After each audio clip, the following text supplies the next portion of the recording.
So before we get into the video for today, I do want to give you a quick recap, since this is kind of a part 2, even though the first video stands by itself anyway. But DSP spent 20 minutes talking about Baldur's Gate and how intricate and complex it was, and how he was worried about how the game is going to continue to do on further streams. But he did bring up the fact that he had record numbers on his very first Baldur's Gate 3 stream. He peaked at 1,400 and some views, he got over $250 in tips, and he got a plethora of memberships, over 50 in fact. And now he's pivoting to talk about some criticism that he received. And even though I'm jumping into the middle of this Snort Hogan clip, it is a Snort Hogan clip, so you know I'm gonna hit you with the intro.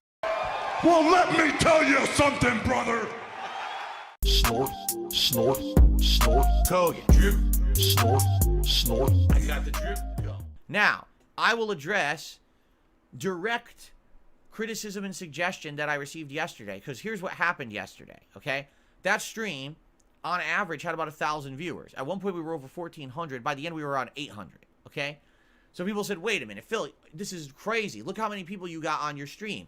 You should immediately change all of the streams for the rest of the week and keep playing Baldur's Gate 3. You shouldn't let the momentum die. You should keep it going. And I said to everyone, well, I'm not going to do that because I have a schedule. I'm a variety streamer. I have people who are expecting me to do various games that I've already scheduled out for the week. Just because I had one booming popular stream for this game doesn't mean that everything else now changes and makes room for it. That's not how I operate.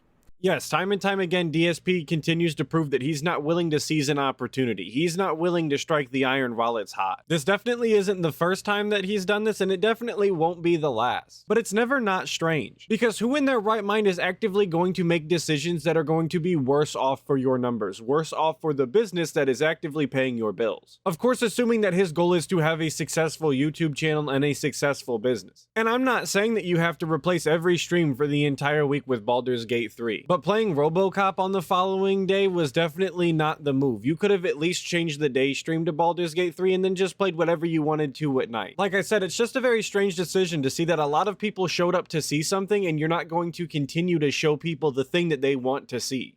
And I got so much shit from people in the chat. Oh my God. Phil has no idea. Listen to this. I love this one. Phil has no idea how to operate a business. They are 100% right. Yeah, you don't know how to operate a business. This is very true. And that statement goes even further than just making decisions that pertain to your business, like what games that you're going to play and how to retain an audience and how to treat your audience. Because you also don't understand how to budget as a business or do your taxes. So much so that you had years worth of back taxes piling up and you had to file for bankruptcy. I can't think of a clearer indication that somebody doesn't know how to run a business than filing for bankruptcy. And yes, I'm aware that there are plenty of very smart businessmen who file for bankruptcy and it's actually like some 5D chess move and they actually make out really good off of it. But that's not what Phil was doing. Phil was filing for bankruptcy because he actually had no money and too much debt. Someone actually said that to me in the chat. Me. Someone who has run his own business since January of 2011 and I've done this for a living for 13 years. I have no idea how to operate a business. Yes, because you ran it so poorly that you ran out of money and instead had to file for bankruptcy. That's it. That's the end of the story. That's all of the information that people need as far as you running a business goes to tell that you don't know how to do it. Because the primary thing that a business is supposed to do is make money, and you apparently couldn't make enough money to not default on all of your debt to the government. Okay? Allow me to give you a comparison perspective to put this into a better frame of reference that maybe would make a little bit more sense. Okay, let's say, for example, I was running a sandwich shop. Oh baby, it is my time to shine. As a sandwich shop analogy connoisseur myself, I really hate this segment. Okay, gourmet sandwiches. And we do all kinds. We do lunch meat, meatball subs, all this good stuff, right? DSP's fictional sandwich shop can't even be like anybody else's. His has to be gourmet, like it's some sort of high quality, artful experience that you're getting. But you're still just getting lunch meat and meatball subs. So think, a sandwich shop, right? No, not a Subway, because Subway's terrible. Think an actually good sandwich shop, all right? That's my business. I own it. It's my own small business. The sandwich shop operates well. Has a variety of clientele that come in different times a day to buy different kinds of sandwiches. So the variety of sandwiches works.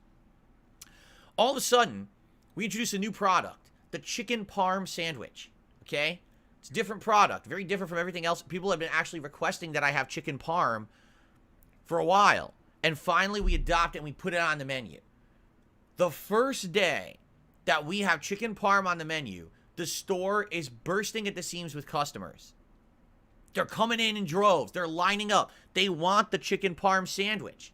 They love it. It's selling. It's selling out.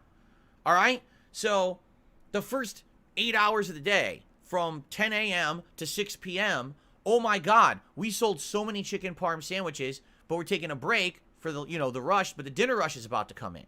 So what should we do? And someone says, well, we actually just sold so many chicken parm sandwiches.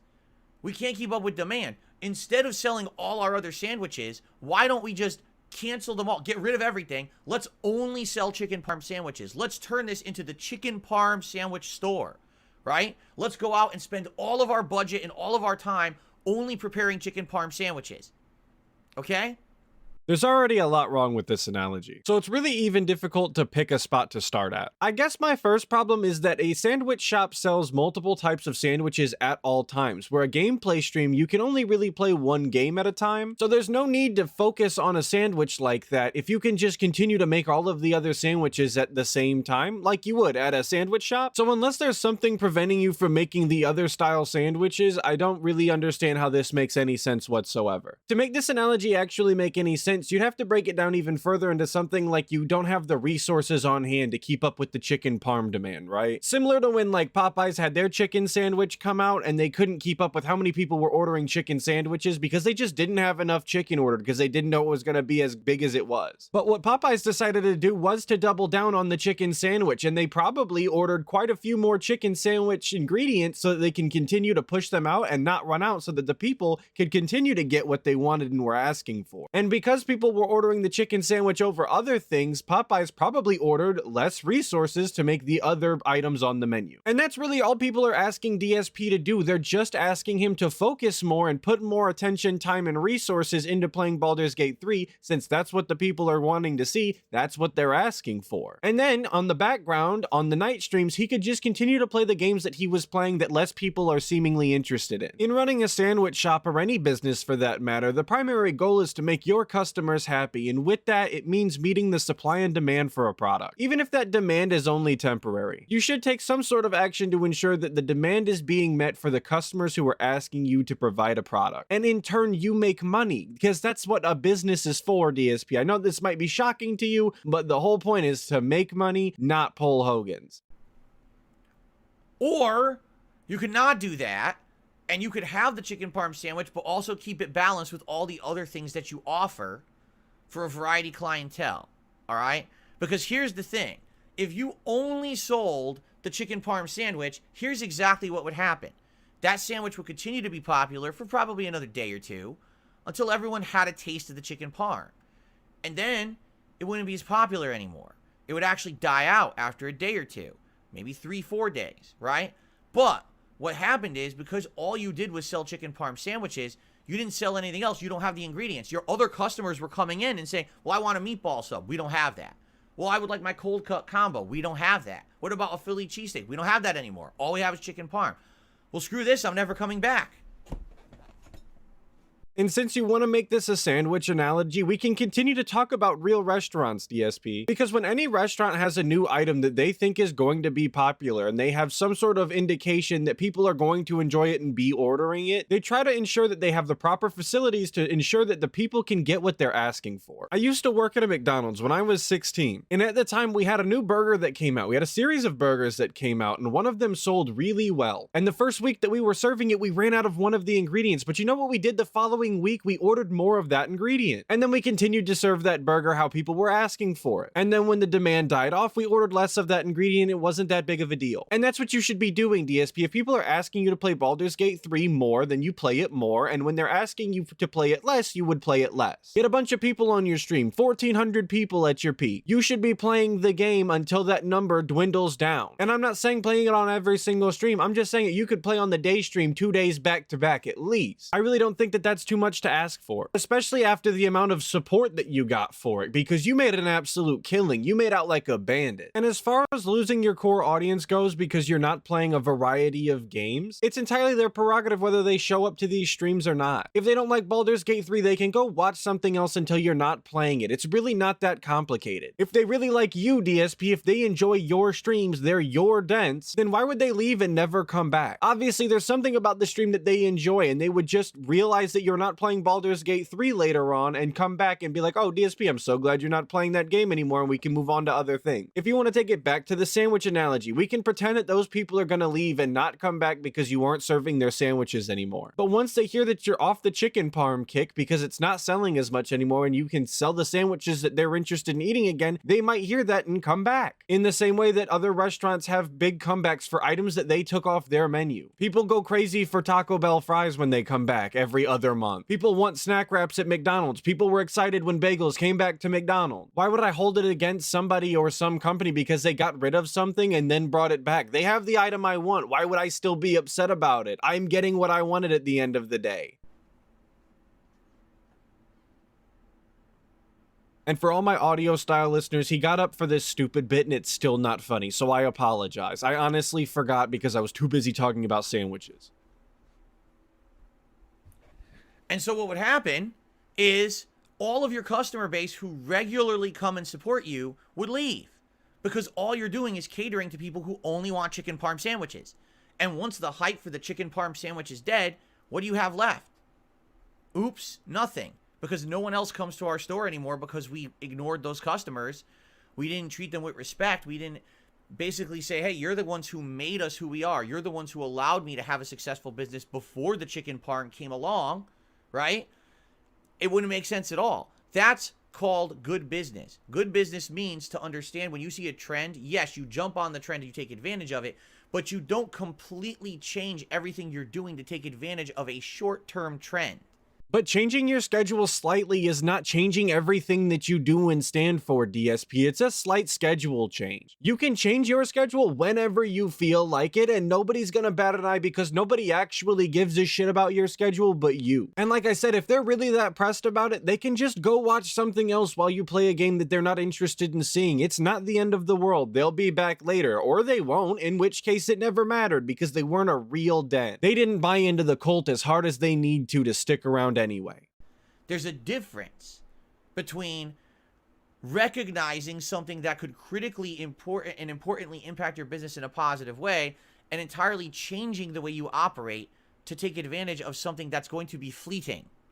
Okay? So basically, here's the truth. This is sadly what most YouTubers do. All right? Jasper, you're very silly. I'm trying to tell a point and you're standing on my lap. And it's very hard to make a point when you're standing on me. Okay? I can't stand the way that he talks to his goddamn cat. It's just obnoxious. Don't do that on a stream, dog. I get it. You can talk to your animals as much as you want, but please don't be that cringe online. It's just not necessary. He's purring. So, here's the thing. Here's how all the YouTubers operate out there, okay?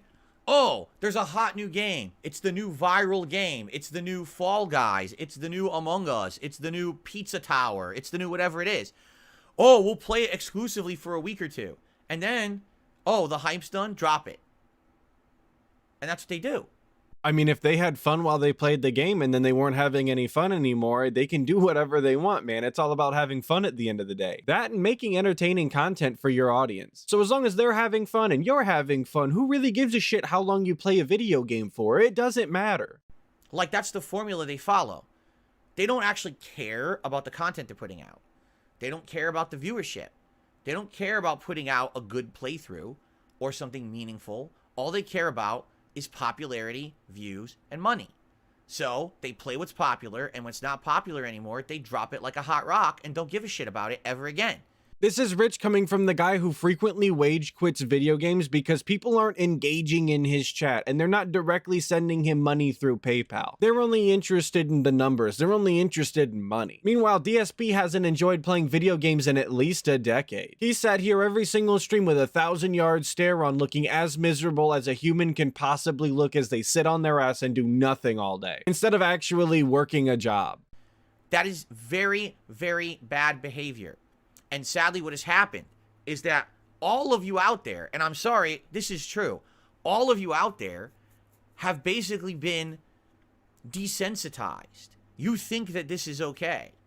It's not. What does the audience think is okay because they've been desensitized? Getting content that they're asking for? Being entertained on a daily basis with content, again, that they are asking for. They're being desensitized to a streamer listening to their audience when their audience says, hey, we're not interested in seeing this anymore. Can you do something else? What is this weird cult-like speak that DSP is doing here? You're being desensitized, but he didn't actually say what the issue is here. All he's doing is putting down other content creators because they do get higher view numbers than DSP. They do make more money. They are more popular. Just because it's what the common YouTuber does, doesn't make it right, doesn't make it valid. These people are disrespecting you. These people don't care about you. They don't care about what you're watching or that you enjoy what they put out. All they care about is that it has that viral popularity to make that money for a few days, and then they move on to the next.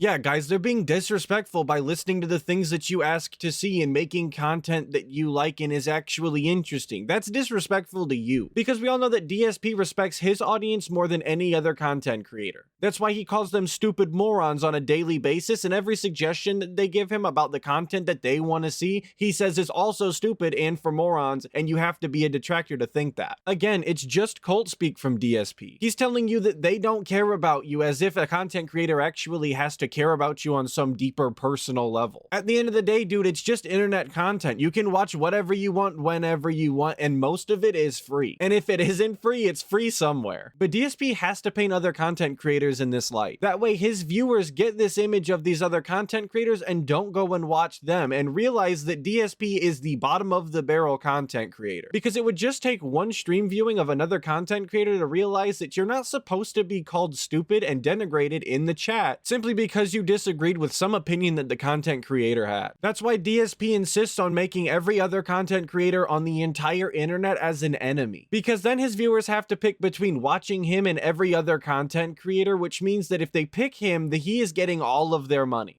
How many people jumped on Baldur's Gate 3, played it for a week or two, and then never played it again? Didn't finish it. I would bet a bunch. Because they're all the hype behind it, right? And right now, probably the same thing will happen. A bunch of people, you know, will be buying Baldur's Gate 3 because it won Game of the Year. They'll play it for a little bit, and then they'll drop it again. And you're going to be one of those people, DSP, so I don't know why you're sitting here and talking shit about it. You bought the game after it won a bunch of Game of the Year awards, and you absolutely are not going to finish this. I'm calling it right now. You know what I'm saying? So this is why I'm different from other content creators. The fact that I'm here for 15 years and I'm still successful, despite the fact I'm not a virally popular YouTuber. I don't want to be. I don't want to follow the trend that everyone else does, that you jump on the popular game, you play it for a week, then you drop it like a hot rock. I don't want to do that. I want to make meaningful content for you. And of course, we're all aware that meaningful content means absolutely nothing, and it's just fluff words that DSP says to make it sound like he actually wants to put out good content, when he doesn't. Also, I gotta laugh at the fact that he always wants to point out that he's been here for 15 years, running this business successfully. When if you ask me, filing for bankruptcy is not success. That's not what you should have been doing. That is not an indicator of success. In fact, that's a grave indicator of failure. I wanted that when you come to DSP Gaming, you know that if I started a game that I like, I'm finishing it. You can casually watch it from start to finish at your own leisure. And then, if you enjoy the playthrough, hopefully you would support the channel, right? And of course he had to squeeze in there right at the end. Of course, if you like the content, you're going to support it, right? Because that's what's really important. He couldn't just say that it's a good thing that he plays games and you know that if he likes it, he's going to see it all the way to the end, and that's a positive. He couldn't just say that. Of course, at the end, he had to stick in the, oh, well, then maybe you'll support, right? Because that's all that matters. As opposed to, oh, look, he's playing the same game as everyone else, and so let me just watch it for a couple days, but then know that he's never going to go back to it. Because that's the kind of YouTuber he is, right? That's fleeting popularity. That doesn't mean anything. You know what that means?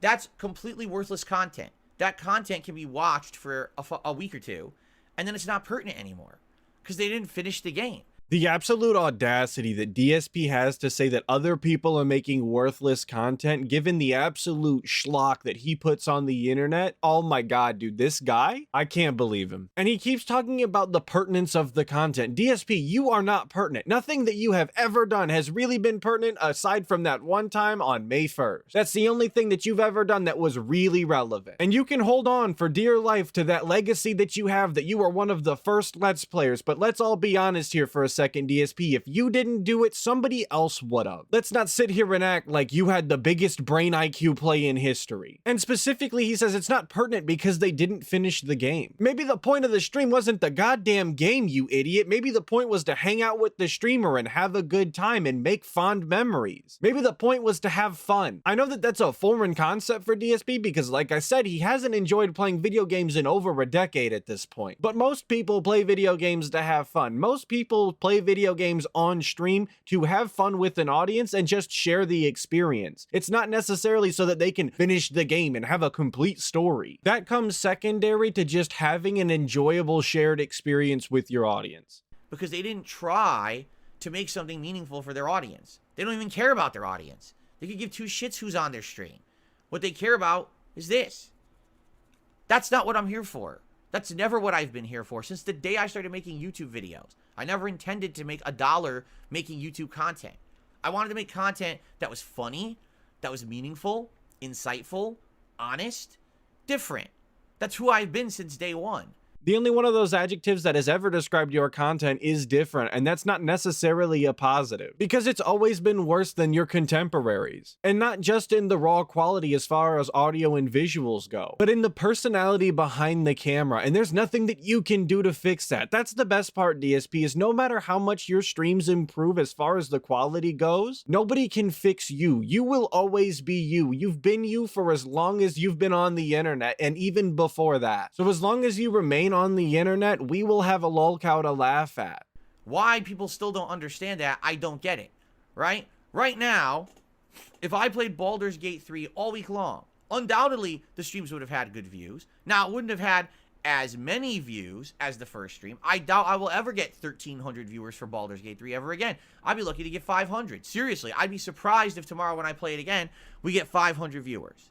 Well, just like when he said that Baldur's Gate 3 was not going to win Game of the Year awards and instead Starfield was going to win it, DSP was wrong about this too, because on his second gameplay stream of Baldur's Gate 3, he had 600 viewers at the start. Okay? But likely we'd have more viewers, more support, everything for about 2-3 days. And then by the time that it's day 4 of me just playing Baldur's Gate 3, everyone will be upset who's a regular around here, right? How many of you who are regulars in the chat right now would want to watch Baldur's Gate 3 for 4 days straight with no other variety? Just clear the schedule to just play Baldur's Gate 3. No Street Fighter, no RoboCop, no late night chill streams of Like a Dragon Gaiden, no React show. Just keep playing Baldur's Gate 3, correct?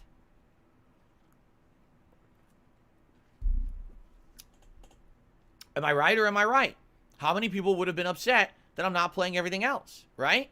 God, just the way that he says, am I right or am I right? What an arrogant prick to say something like that to your audience. And I do want to point out that his entire chat was absolutely against him, just vehemently typing in chat, Phil, you're wrong about this. You should have played Baldur's Gate 3. You should have made more time for it. So much so that even Jade said something about it. And look, I'm not here to pick on Jade. We all know what's going on with Jade. It's none of my business. But it says a lot that even he is actively saying that DSP was wrong. And the funny part about it is,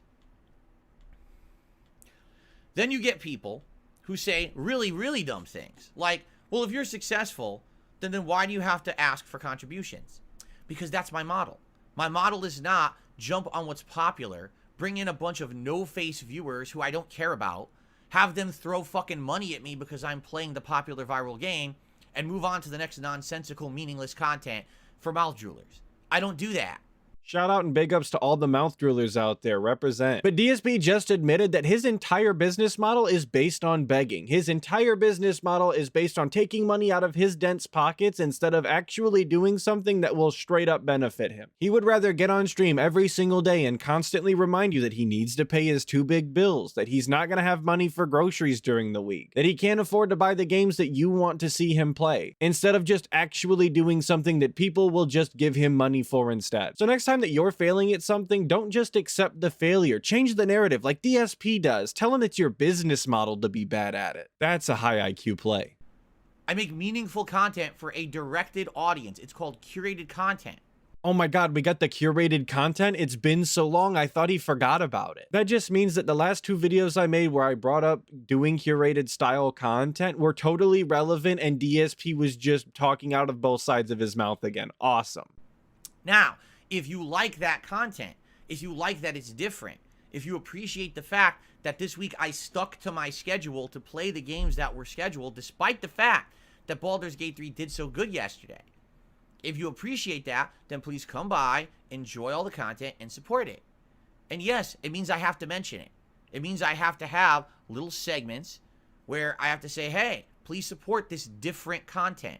This content that doesn't conform to the mold of what everyone else says you have to do to be a popular streamer or a popular YouTuber. But DSP, it's really not about being a popular YouTuber or streamer. It's just about being entertaining enough that your audience is going to give you enough money and support you that you can continue to do this. There are plenty of content creators and streamers that don't just hop on trends and are still relevant and still get enough support to do this full time. The problem with your content is it is not entertaining enough by itself that people are willing to support it. That's why you have to beg, because you are not enough. Your entertainment value is not high enough that people are willing to fork over the cash naturally. When people come to my streams and they ask me, Phil, what's your best advice for an up-and-coming YouTuber? Do I say, oh, follow the viral trends? Do I say, do constant collaborations? Do I say, hold, cheap, kind of really flash-in-the-pan giveaways, right, to try to get artificial popularity for your content? Do I say, try to, censor everything you say so you sound like you're the nice guy? You know what I'm saying? I keep going. How many things can I say? This is what every popular YouTuber or content creator does, right? How many of those things do I do? 0.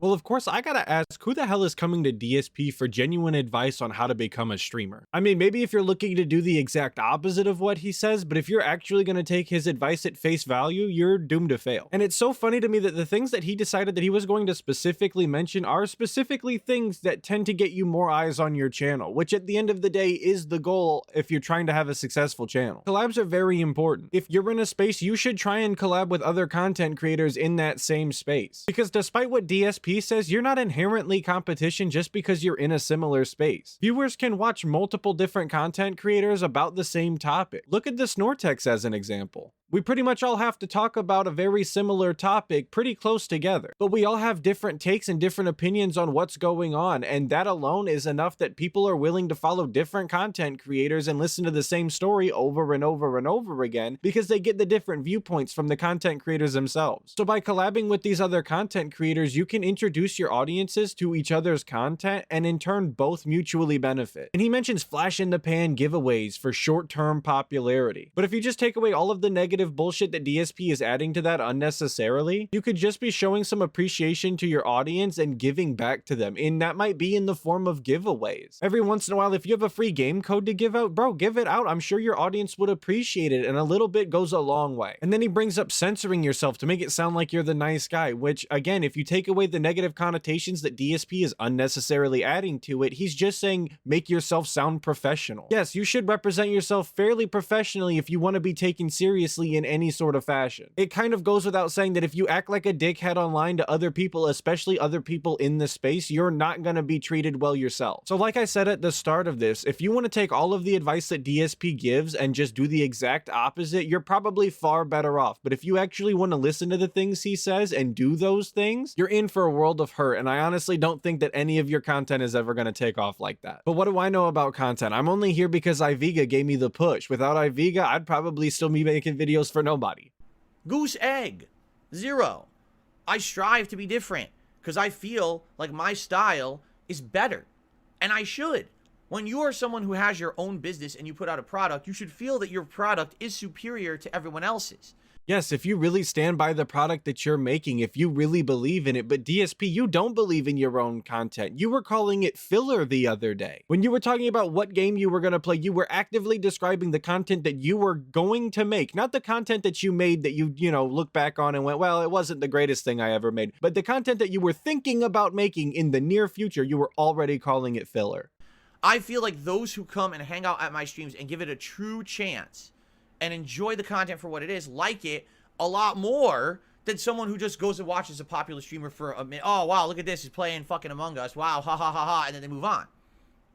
People who come here have retention. They come back because they like the content, because it's different. When you come and hang out on a stream with me, it's not about Phil's playing a game. It's about Phil's hanging out with the audience, right? It's not about Phil's playing a game, but they're not allowed to talk about anything other than the game? If it was really about DSP hanging out with his audience, wouldn't they be just allowed to talk about whatever they want as if they were actually hanging out? Because I've never hung out with anybody and been told that I could only talk about specific things. There's some exceptions. When I'm playing multiplayer games, that's not possible. But for the most part, when I'm doing a narrative-based game, a game like tonight, when I'm playing a game like a Dragon Gaiden, that stream's a late night chill stream. It's mostly about interaction with us, right? And really the game takes a back seat. Those big time people can't do that because what they've done is they created a formula where they only play insanely popular stuff to make money, and they have absolutely no meaning to the content they do. It's just ha ha ha, quick laugh, quick jab, means nothing.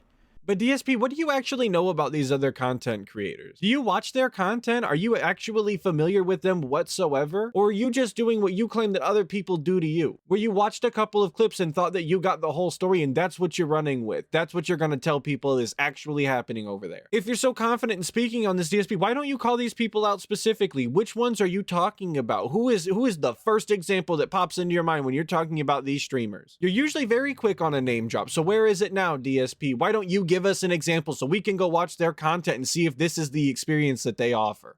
You will never watch that content a month, 2 months, 10 months from now because it means nothing. It was only pertinent to the moment when that game was a virally popular game. I can play Baldur's Gate 3 now. I can play it next month. I can play it in 5 years, and the playthrough will be just as pertinent as good, as opposed to one of those people playing it, and it's only pertinent when the game's hot and new, and then no one cares anymore.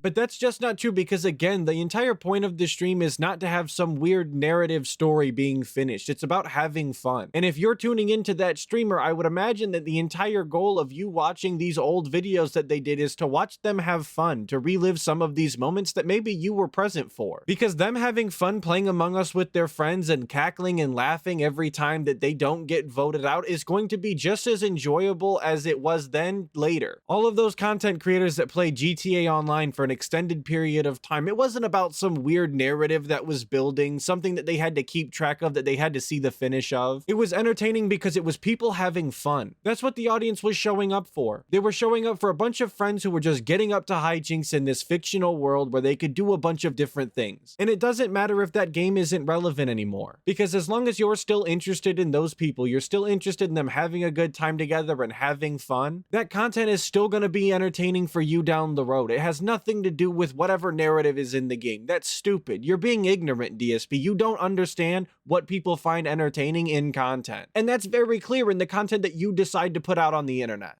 Do you see the difference? But a lot of people don't get that, or they simply put, don't want to admit it, because then that would mean that I'm actually doing something right. And let's face it, the internet doesn't want to act like I'm doing something right. They like having me as their whipping boy. That Phil is the worst content creator. He makes all the wrong decisions, right? That way we can keep our memes going. All our toxic, negative memes can continue. And we can just keep doing what, saying all the nasty things we want about him, right? Well, guess what?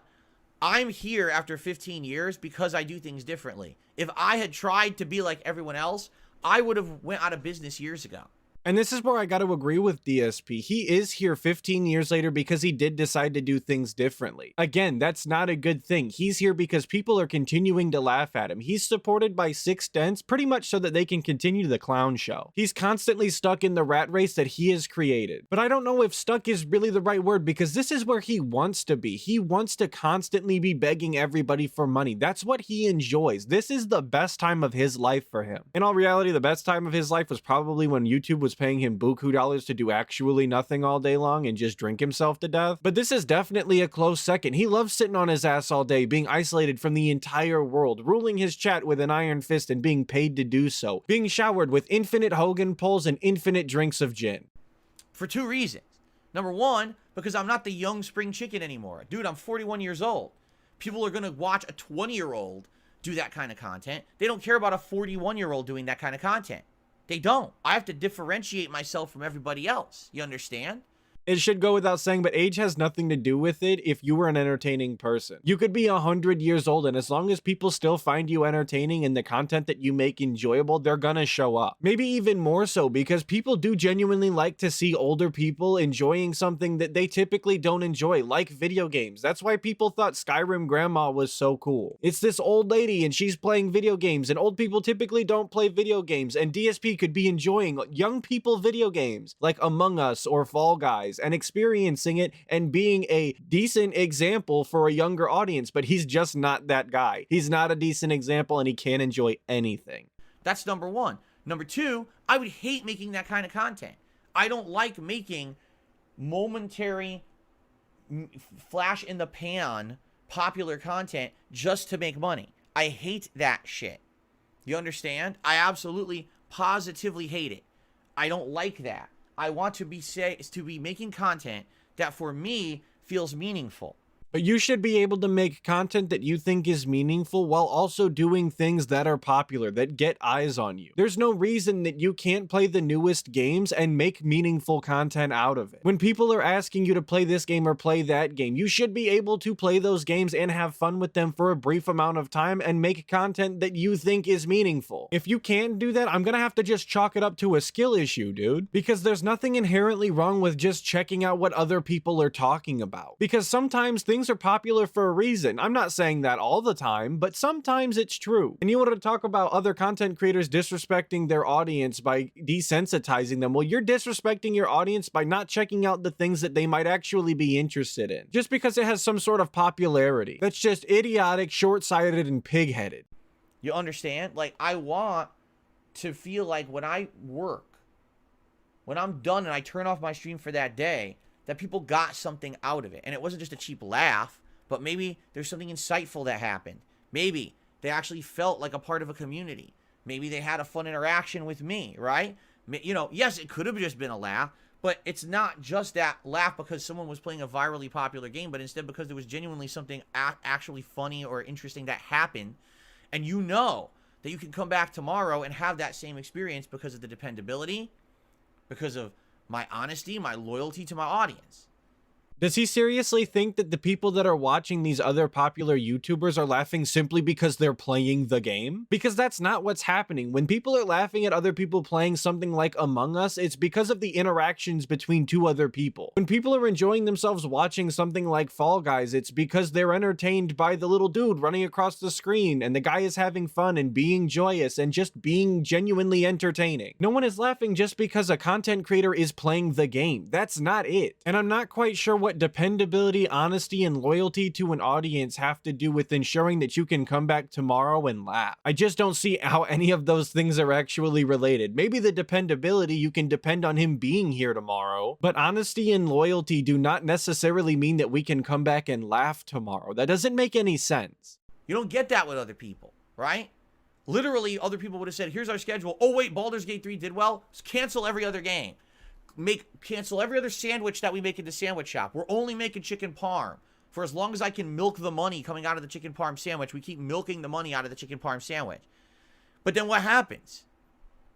Right? What happens then? Let's be honest. You are ending up not being loyal and honest to those who made you who you are, right? How are you not being loyal and honest to the people who made you what you are just because you were taking advantage of an opportunity that was handed to you? And like I said, DSP's chat was going absolutely haywire at this point, telling him he's completely wrong about Baldur's Gate 3 this entire time and he has no idea what he's talking about. So if you want to talk about being loyal and honest to your viewer base, like, he's completely missing the mark here because his viewer base is the one that was saying he was wrong. But changing your schedule around is not being dishonest in any way. I don't think that that's not being loyal. And he's still jumping to extremes, talking about canceling all of the other streams and only playing Baldur's Gate 3, when in reality he probably should have just changed the schedule for a couple of the day streams following the first Baldur's Gate 3 stream and just played Baldur's Gate 3 for a couple of days in a row on the first stream. It's really not that complicated. If you wanted to meet people in the middle, that's all you had to do. But he's so strict about his schedule and he's unwilling to ever change. He was never interested in changing the schedule to accommodate more people asking for more Baldur's Gate 3. In all reality, he was probably hoping that the stream would go terribly so he could just never play it again because he clearly didn't want to play it in the first place. If I only played Baldur's Gate 3 and didn't care about anything else, what about all the other people who watch RoboCop, who watch Street Fighter, who watch other games and want to see those too? That's not fair to them. What did they do wrong that now they get treated like the redheaded stepchild because another game's more popular right now? What did they? Nothing. They didn't do anything to deserve that, right? That's messed up. That's because I would be doing it solely for personal gain.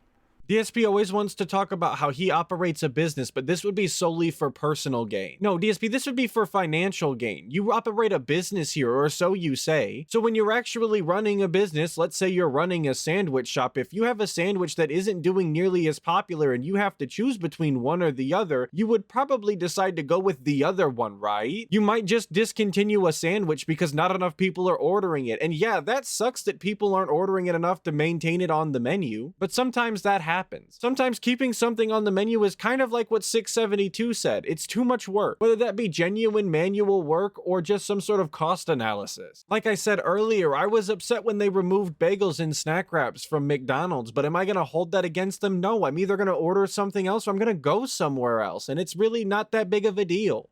And I'm not doing things solely for personal gain. I refuse. I do things because I feel like they have meaning for me and my audience, okay?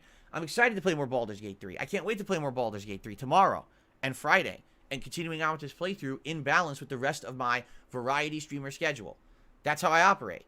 If you have an issue with that, you can go watch someone who played the game for 2 weeks and never played it again because all they cared about was the flash in the pan popularity. Or on the flip side, you could go watch one of these streamers who plays the crap out of that style of game and probably was a master of it and played it for a month straight and dominated the game and had a great time. Go watch them too. But if you want a true, honest, first-time experience from someone who has no prerequisite knowledge of the series, of D&D, of Baldur's Gate, who only game I've ever played was Divinity 2, didn't finish it. And if you want to see all the foibles and the mistakes I'm going to make and me arduously learning this system and having the opportunity to actually interact with me and help me out to understand how this game works, and if you want to be a part of that awesome process, no matter how dozens or hundreds of hours it ends up being, and you're okay with waiting for the content because the content's good, it's genuine, it's meaningful, it's not made to print money for me. It's made to have meaning for the audience. If that's what you like, then by all means, subscribe to the channel, come back when I play the game, and enjoy with me. Well, if they wanted raw, genuine reactions to playing Baldur's Gate 3 for the first time, there were also many, many, many other content creators and streamers out there who also made that style of content, and they can go and check those people out instead. And I hope that they do. I hope that a bunch of people who were watching your first Baldur's Gate 3 stream went and found somebody else who was also playing the game for the first time, since it just won all of those awards. That's the difference between Phil Burnell, Darkside Phil, and DSP Gaming, and everyone else out there. Right? And that's why I'm still here successfully running a business after 15 years. Quote unquote, successfully running a business, he says after filing for bankruptcy. That's why with only, there's a lot of viewers, 580 viewers on my stream, I can still operate a successful business. This is why. Because I'm not like them. I don't get it. Phil has so few viewers. How does he make a living? I make a good living because people like me and my content. Remember that the next time that he has to beg for money and he has to say that he can't pay his 2 big bills, remember the time that he said he makes a good living. I don't know anybody that lives paycheck to paycheck that describes themselves as making a good living. Those two things just don't go hand in hand. They can't be true simultaneously. despite all the nonsense people say about me, they're all fucking wrong. They don't get it because all they care about is what they have been conditioned to think is the right way to do things. It's not. There's more than one way to do things in life. My way works, and actually works better than those who are constantly dependent on waiting for the next viral sensation to hit. Because when there's no viral sensations to cover, guess what happens? We got nothing to do today. It's a boring day. So now we got to talk about drama. Now we got to cause problems. Now we got to be assholes because we need content today. I don't need to do that ever. Ever. I always have more than enough content to put out for the internet because I don't make shit. Get it? Yes, DSP doesn't have to do that. He's got plenty of other content to be doing. He just chooses to make drama content because that's what he really enjoys making. That's his preferred content to make, actually. He prefers to talk shit on other people and yell at his audience and in turn yell at the camera for an extended period of time instead of actually playing video games. But that's going to be it for today's video. Hopefully all of you enjoyed DSP's sandwich analogy and in turn the appearance of Atlas the Sandwich Keeper. He's kind of a staple here on this channel for some reason. So shout out all my Sandwich Keeper fans. And speaking of shout outs, shout out Snort Hogan for the clip on this one. I know I didn't use the first half of it, but I definitely used the latter half and I really appreciate it. Thank you, brother. Big ups all of the people who watched this video. I really appreciate that as well, especially if you made it this far. Big ups. And of course, a big special thank you to all of my members. I really appreciate it. Like I said in the last video, if you guys want to see my videos just slightly earlier than when they actually come out, if you become a member, you usually get them the night before. Hopefully I'll catch all of you guys in the next video, but until then, make sure that you check out other detractor channels and dive deeper into that Snortex.